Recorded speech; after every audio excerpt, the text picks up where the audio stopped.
Lowe's knows how to get you ready for holiday hosting with up to 35% off select home decor. And get up to 35% off select major appliances. Plus, members get free delivery, haul away, basic installation, parts, and a 2-year Lowe's protection plan when you spend $2,500 or more on select LG major appliances. Valid through 10/1. Member offer excludes Massachusetts, Maryland, Wisconsin, New Jersey, and Florida. Installed by independent contractors. Exclusions apply. See Lowe's.com for more details. If you're a label reader, this one's for you. Because your skin deserves more than empty promises. At Heba Botanica, every formula is made in-house, in small batches using organic, truly non-toxic ingredients, plastic-free packaging, clean, effective botanicals, and safe for all skin types, even acne-prone. No greenwashing, no filler, just skincare that's gentle, non-comedogenic, and designed with intention. Heba Botanica, non-toxic, plastic-free, always safe for your skin. Shop online at HebaBotanica.com. That's DNA ID is back with all new episodes for fall 2025. Make sure you follow the show to hear the incredible stories we are bringing to you. Cases like the homicide of Roger Dean and the active investigation into the murder of former Jane Doe, Tisha Ann Dyer. Please consider supporting the show on Patreon, where you will have access to the episodes early and ad-free, as well as exclusive content for Patreon subscribers. Happy listening. You're listening to Campus Killings, brought to you by AbJack Entertainment. Be sure to check out some of the other great true crime podcasts from this network, including The Murder in My Family, DNA ID, Zodiac Speaking, Scene of the Crime, Missing Persons, Beyond Bizarre True Crime, and Killer Communications. All of these podcasts are available for you to binge on right now, wherever you listen to podcasts. Subscribe where you're listening to this podcast so you don't miss an episode.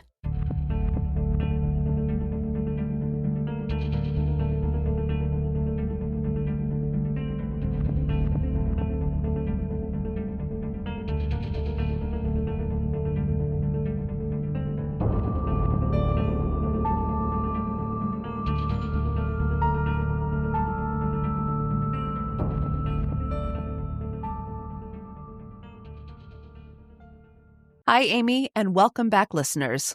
We have a historic case today. This one was requested by Melissa A., and not only has she asked us to deep dive into the murder of a woman named Sis Linn at her alma mater, Glenville State University, but she has a question for us as well. She says, "Dear Amy and Megan, I love your podcasts." Thank you. Thank you. As a true crime fan and a university professor, I find the stories and issues you bring up fascinating, and I appreciate your discussions here regarding university policies and procedures. She also says in parentheses, "I also love and appreciate the theories you address in Women in Crime," which is sweet. Okay. "I'd love to hear you discuss your thoughts on campus carry policies. My state recently passed a campus carry bill, and it has many of us uneasy."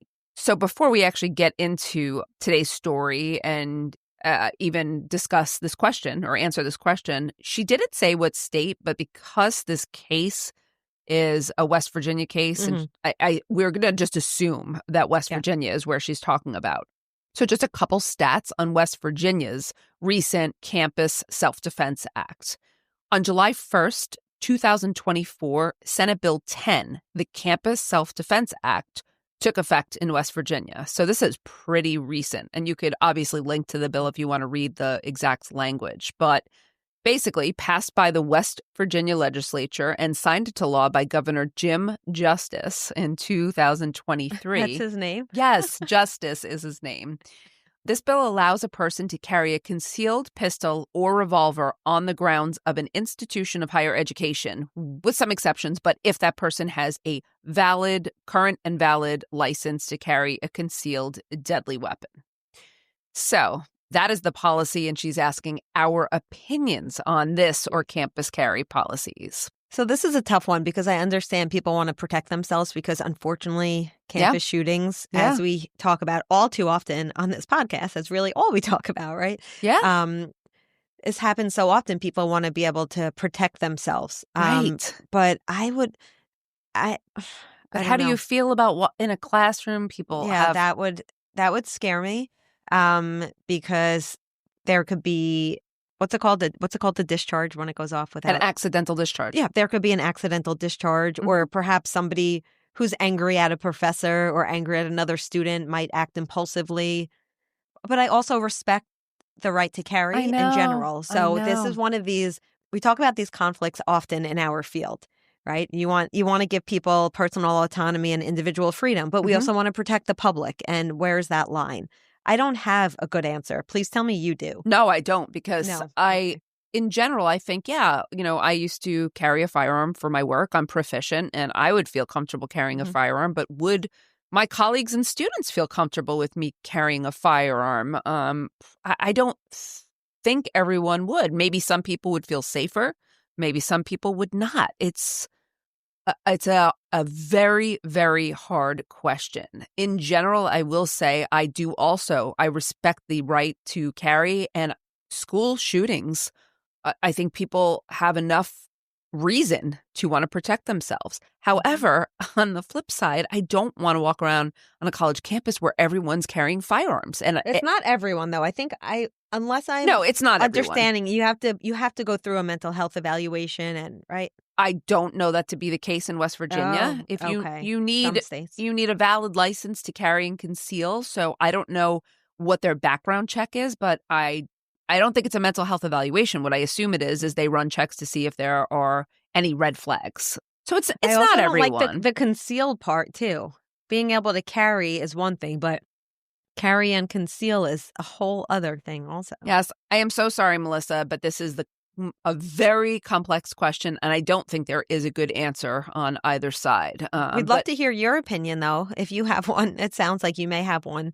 Being a professor in that environment must be really stressful, or maybe not, or maybe it makes you feel safer. I'm not sure. Yeah, I'm very curious. So after this episode, let us know how you feel and how the faculty feels at your school as well. Okay. With that question being answered, I'd like to move on to today's episode. As usual, we'll start with a little background on Melissa's alma mater, Glenville State University. Located in Gilmer County, West Virginia, Glenville State University was founded in 1872 to provide West Virginia with a higher education institution. But it didn't start out conferring advanced degrees. Instead, the school provided what we'd refer to as a high school education for Gilmer County students, since there weren't any schools in the area in the early 1870s. Remember, this is a historic case today. Originally dubbed the Glenville Normal School, it wasn't until the 1920s when more secondary schools were erected to accommodate the area's growing population that Glenville Normal School was able to create a real college curriculum, though it wouldn't hand out an advanced degree until a decade later.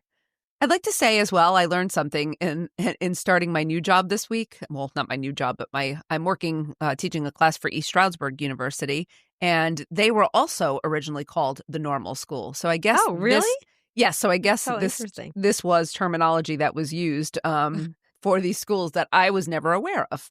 That's funny. By the 1930s, the school was finally able to create its first bachelor's in education. And by World War II, the newly named Glenville Teachers College became West Virginia's premier institution for teaching degrees. That legacy still stands today, though the school's name was changed a third time to Glenville State University. This is not uncommon. We see institutions go through multiple name changes as well.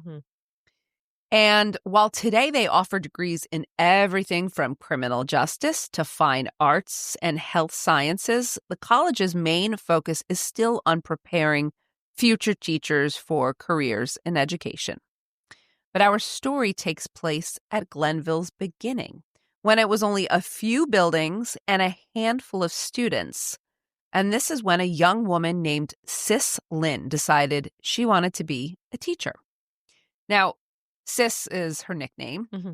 Sarah Louise Linn, who was called Sis by everyone that knew her, was born in Fairmount, Virginia in 1853. The youngest of 3 children, Sis's family was quite well-to-do and highly respected in the town of Glenville, where her father had a private law practice. Her mother was a society lady who was incredibly active in the local Presbyterian church and took her Christian faith very seriously. which was a legacy she'd later pass on to her youngest daughter. I always wonder about these high society ladies. You know what I think? I'm like, they probably have to dress nice all day. Could you imagine we had to dress like No. in the full garb? Like you and I are always in our yoga I would pants. be a low society woman. I've never heard that before. Okay. All right. By the time Sis was 10 years old, the Civil War had concluded, and the county where her family resided was now part of the newly formed West Virginia that had seceded from Virginia during the war. By the 1870s, Gilmer County was looking to build a college that would provide certified teachers to the newly formed state. And the site they selected was on the plot directly next to the Linn family residence. So Sis got to watch as the Glenville Normal School erected its first building literally in her backyard. So when she came of age, I don't think it was a big surprise that she decided to enroll there to get her teaching certificate. This is a fun fact. Glenville University actually has a term paper that Sis wrote in their archives. She took a history class in her final semester, and her paper, A History of Gilmore County, can still be read. The university's Robert Kidd Library has a whole file on Sis with photographs, newspaper articles, and documents pertaining to her time as a student.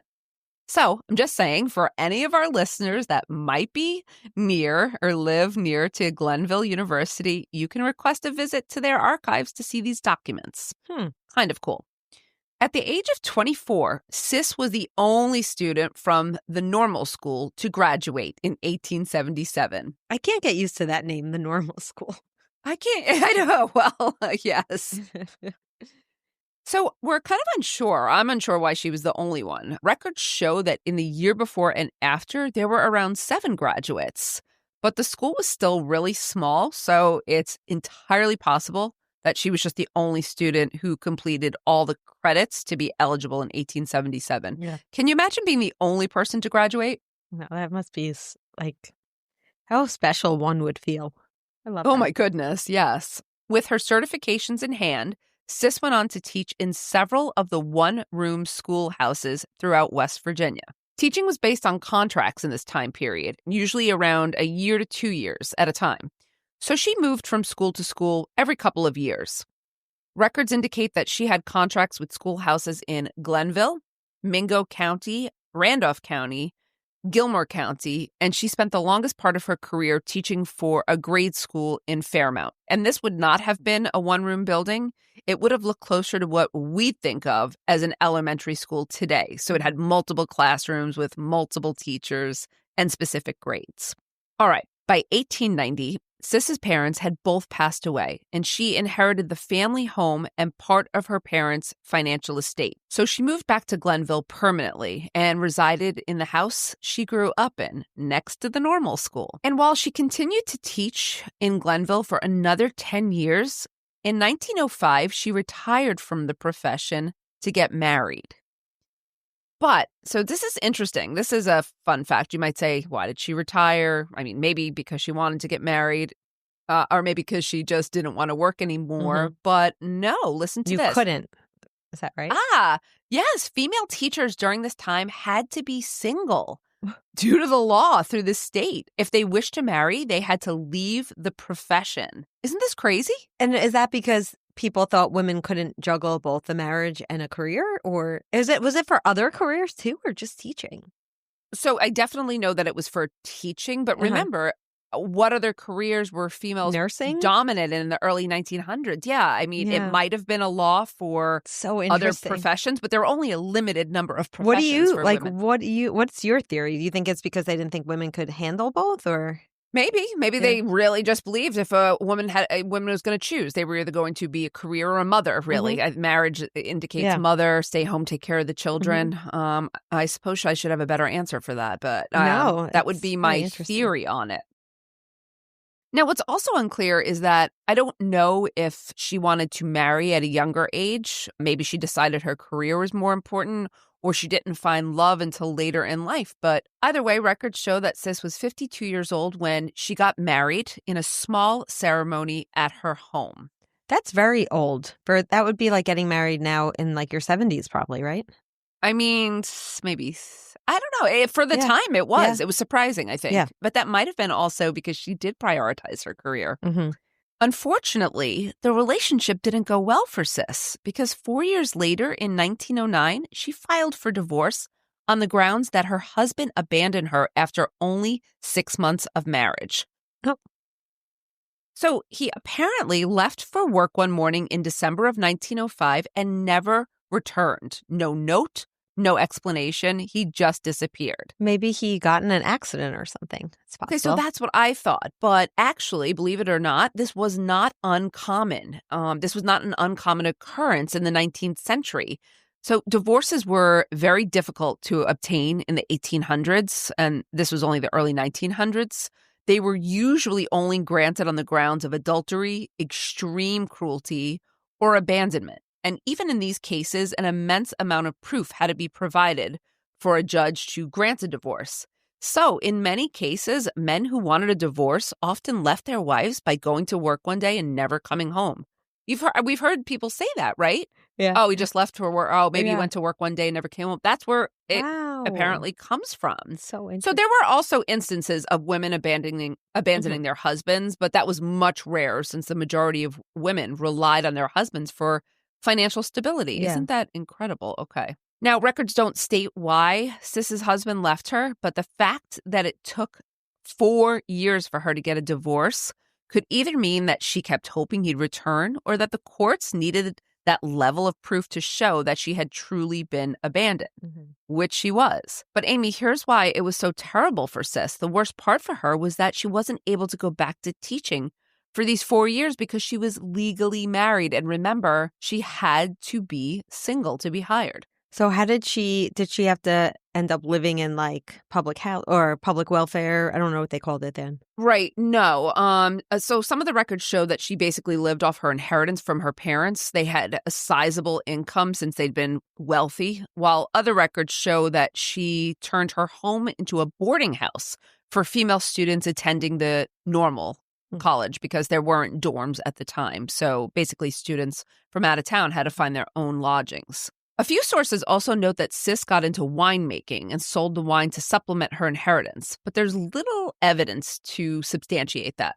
So it seemed like there were a couple of different avenues for her income. Either way, her divorce was finalized in 1909. He was alive, and the judge ruled that she could drop her husband's last name and return it to Linn. By all accounts, she seemed to enjoy a quiet, pleasant retirement as a respected and upstanding member of the community. Like her mother, Sis was incredibly active in the local Presbyterian church, and she even donated a small piece of her land to them to be used to build a second building. While she had no children of her own, a few of her nieces and nephews lived and worked in Glenville and were known to visit her frequently. She also had a very large circle of friends, so she could often be found at their homes for visits and other social gatherings. Where she lived was a bit secluded from the rest of town. The Linn estate was located at the top of a large hill, surrounded by farmland on one side and the growing college on the other. While the walk to town wasn't far and Sis did it often, it also meant there were no neighbors to see what might be going on at the Linn house. And this would prove deadly for poor Sis.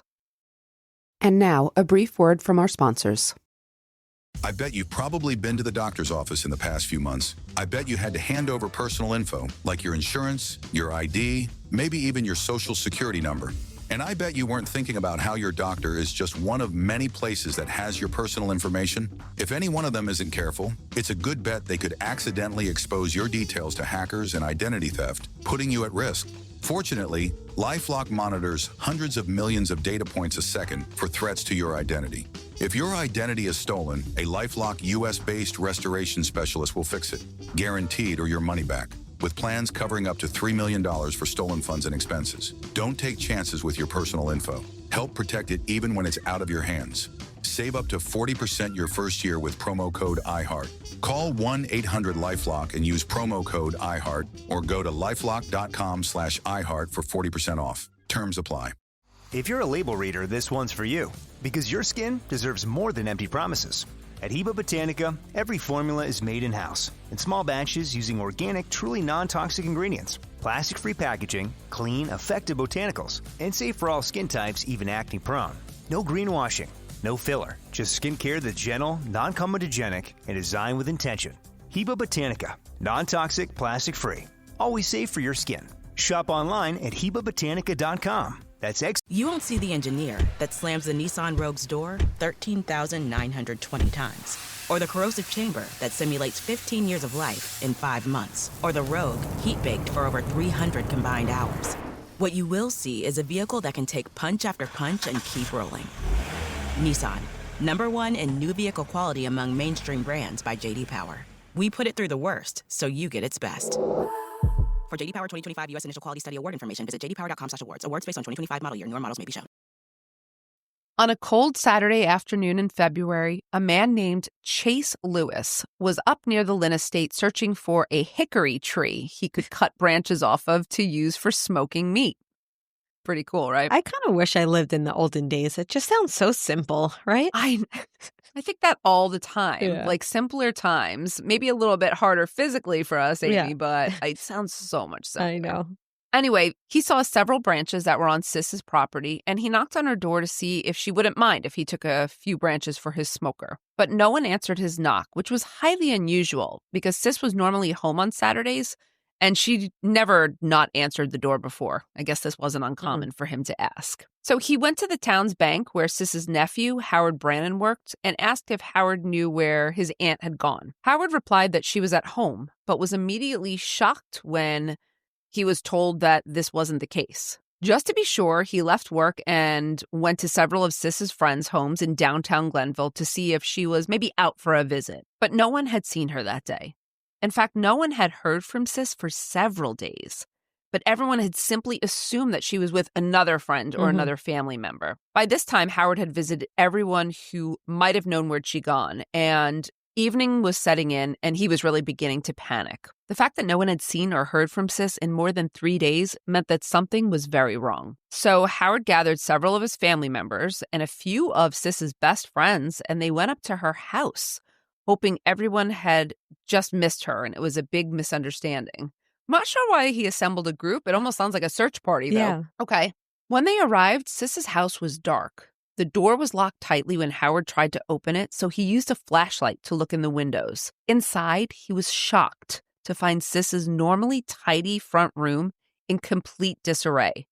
And I mean, chairs had been overturned. Her small dining room table was on its side. There were papers strewn all over the floor. Realizing that something terrible had happened, Howard broke in through the back door. And as the group went through the house, they found that every room looked like it had been torn apart. When they reached Sis's bedroom, Howard was shocked to find his aunt lying dead on the floor. The back of her head had been bashed in, and not far from her body was a large wooden club covered in blood and clumps of her hair.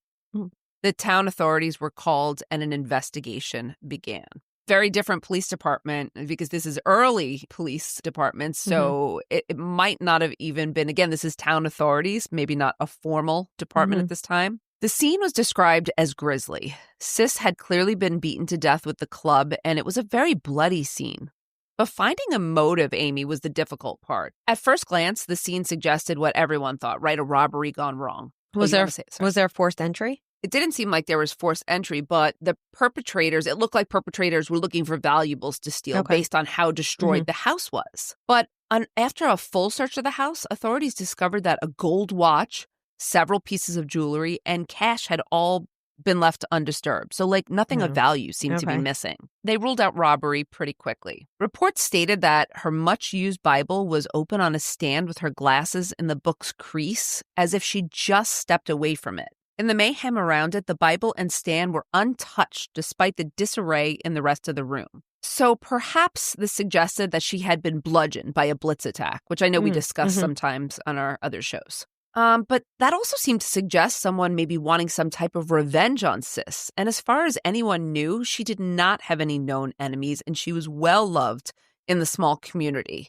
So someone killing her out of revenge also didn't quite make sense. An autopsy was conducted a few days later, and her cause of death was ruled, quote, a violent blow to the back of the head that had been perpetrated several days prior. Because she lived so far from the town, there was no witnesses who had seen anyone going to or from the house, no exact time frame. And they also, I'm assuming, the science was different then. They couldn't tell by her body like an exact time of death. Yeah, no, they couldn't. That's why they said several days prior, unfortunately. And I mean, this was it. They just didn't have any other leads. And again, in a time before forensics, their only chance, the only thing they could do was to appeal to the public. So hundreds of flyers and newspaper ads were placed around Gilmer County offering a $3,750 reward. Now, by today's standards, that would be about $73,000. Oh, that's a lot. And who's footing that bill? I don't know if it maybe was going to come from her estate, her family, or from the town. She was beloved. This might have been people chipped in here. It almost seems like there's two possibilities. It's like the ex-husband or who in the family was going to get her inheritance. That's what I'd be curious to know. Yes. Okay. You jumped the gun, though, just so you know, but that's okay. That's okay. I understand. Okay. Even with this huge monetary offer, though, no one ever came forward. And within weeks, her case went cold. And unfortunately, it stayed cold because over 100 years later, this case remains unsolved. What? Really? Yes. Oh. No tips, clues, or breaks in the case have ever turned up. So there's no definitive knowledge of who killed Sis Linn or what their motive was. I mean, there are theories, so we'll get there. Sis was buried next to her parents in the Glenville Cemetery adjacent to the Linn estate a few days after her autopsy. And about 6 months later, Sis's home and property were sold to a new family. In 1924, around 5 years after her murder, the new family sold her estate to Glenville Normal School. And in 1926, they knocked down the Linn house to make room for their women's dormitory, which was called Verona Maple Hall. In 1931, the school raised the rest of Sis's property to build the Robert Kidd Library. By 1987, the Verona Maple Hall dormitory was knocked down due to poor fire safety standards. And the area where Sis's house once stood is now a blacktop parking lot, which I don't love. The only thing that remains untouched is the Glenville Cemetery where Sis is buried. So I just don't love that. I just feel like it could have been something better. Since her murder, Sis's case has been a source of speculation and rumor. And with no official records left from the investigation, there's really no way to know exactly what happened on the night of February 1919. But I guess what I will do now is just lay out some of the theories that are out there. I'm assuming I got two of them, right? One. So one of them isn't a popular theory? Yeah. Okay. And these theories aren't that strong, I'm going to say, but they're what's circulating. Okay. The first is that assailants were looking to steal the wine Sis was known to make. And when she confronted them, they killed her. I mean, I think we could also this is I'd say the least likely, since there's no evidence to even show that she actually made wine. But I think you could also argue that maybe they were looking to rob her of something else, and she caught them, someone killed her, and fled. Why do you say they? They think it was more than one person? Or I shouldn't say they. Oh, okay. No, I didn't know. No. Okay. No. It could be one person, two people. Yeah. Again, just for the sake of argument, even if this was the case, or if she made wine, it still would make sense that she was killed in her bedroom, not the cellar of the kitchen where the wine was. The blows to her head were also from behind, so she wasn't facing her attackers. So that would kind of negate the confrontation, the idea of confrontation, unless someone feared the confrontation. But okay, this is the first theory. The second, Amy, which you did point out, and I think a stronger one, is that the estranged husband may have come back and killed her. While implausible, this one makes slightly more sense, I would say. The house was locked and there were no signs of forced entry, as I said before, as you asked. So leading them to speculate that Sis either knew her attacker enough to let them in, or someone had a key to get in. The brutality of her murder seemed personal, they said, and nothing was taken from her home. But this kind of leaves the question still of motive. Why? Yeah. Yeah. If anything, she would want to harm him. Why would he want to harm her? Right. Because they weren't married, so there was no benefit to him. He abandoned her in 1905. She didn't hear from him for 4 years, and they were granted a divorce. There's no records that they had any contact after their divorce either. So this, why would he return and exact some brutal revenge against his estranged wife who did nothing to wrong him 14 years later? We'll return after a brief word from our sponsors. I bet you've probably been to the doctor's office in the past few months. I bet you had to hand over personal info, like your insurance, your ID, maybe even your social security number. And I bet you weren't thinking about how your doctor is just one of many places that has your personal information. If any one of them isn't careful, it's a good bet they could accidentally expose your details to hackers and identity theft, putting you at risk. Fortunately, LifeLock monitors hundreds of millions of data points a second for threats to your identity. If your identity is stolen, a LifeLock US-based restoration specialist will fix it, guaranteed or your money back, with plans covering up to $3 million for stolen funds and expenses. Don't take chances with your personal info. Help protect it even when it's out of your hands. Save up to 40% your first year with promo code iHeart. Call 1-800-LifeLock and use promo code iHeart or go to lifelock.com/iHeart for 40% off. Terms apply. If you're a label reader, this one's for you, because your skin deserves more than empty promises. At Heba Botanica, every formula is made in-house, in small batches using organic, truly non-toxic ingredients, plastic-free packaging, clean, effective botanicals, and safe for all skin types, even acne-prone. No greenwashing, no filler, just skincare that's gentle, non-comedogenic, and designed with intention. Heba Botanica, non-toxic, plastic-free, always safe for your skin. Shop online at HebaBotanica.com. That's You won't see the engineer that slams the Nissan Rogue's door 13,920 times. Or the corrosive chamber that simulates 15 years of life in 5 months. Or the Rogue heat-baked for over 300 combined hours. What you will see is a vehicle that can take punch after punch and keep rolling. Nissan, #1 in new vehicle quality among mainstream brands by J.D. Power. We put it through the worst, so you get its best. For J.D. Power 2025 U.S. Initial Quality Study Award information, visit jdpower.com/awards. Awards based on 2025 model year. Newer models may be shown. Another theory is that she was murdered by a prominent member of the town, and the sheriff knew who it was, but it was covered up due to the townsperson's power and influence. Is there any evidence to support that? There are rumors that around the time of her murder, some of the wealthier members of Glenville had been in discussion about expanding the normal school for economic development. But the expansion would have required Sis to sell her home and the surrounding property to the school so they could continue building. The problem, she didn't want to sell, and her refusal to do so blocked the school from getting any bigger due to the location of the property. So some suggest that if a private individual was able to take ownership of the Linn estate and sell it to the school for a profit, all they would need to do was get Sis out of the way. Also, what's interesting about this theory is that in 2010, GSU used eminent domain to take the piece of property Sis had donated to the Presbyterian Church to expand the college campus. So according to the deed, the property she donated was to be used to build a new church. And should that property no longer be used as a house of worship, then the ownership would be returned to the Linn family. As it happened, the church that had been built in the 1890s after Sis made the donation was knocked down by GSU to build a new dormitory. Based on the wording of the deed, this shifted the new ownership of the property to Linn descendants, and the school had to enact eminent domain to take ownership back from these descendants in order to build their dorm on that piece of property. I mean, it's interesting. While this was all done legally and above board, some speculate that it's a little strange that both times the college needed to expand its footprint, it used land that had been owned by Sis Linn. Okay. So is it possible that some prominent society members or others wanted to see the college expand? They saw it as an economic growth and they needed to get her out of the way? I'd say probably not. Yeah. But true life is stranger than fiction. And there are, you know what? Let me just go with this for 1 minute, okay? There are definitely some ways this could be true. For one, Sis would have been friendly with them since she was quite wealthy herself, and she might have even been part of these meetings about the school's expansion.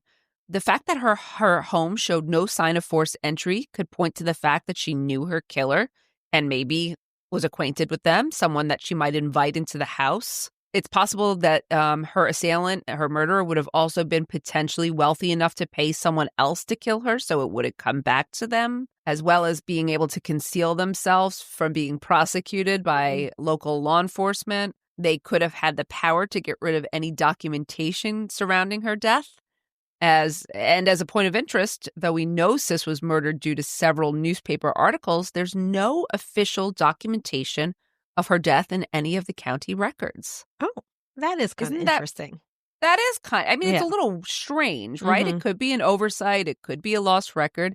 But it might have also purposely not been recorded. A cover-up like this would probably involve multiple people, and keeping a secret like this for so long with no one ever spilling about it seems a little far-fetched. Yes.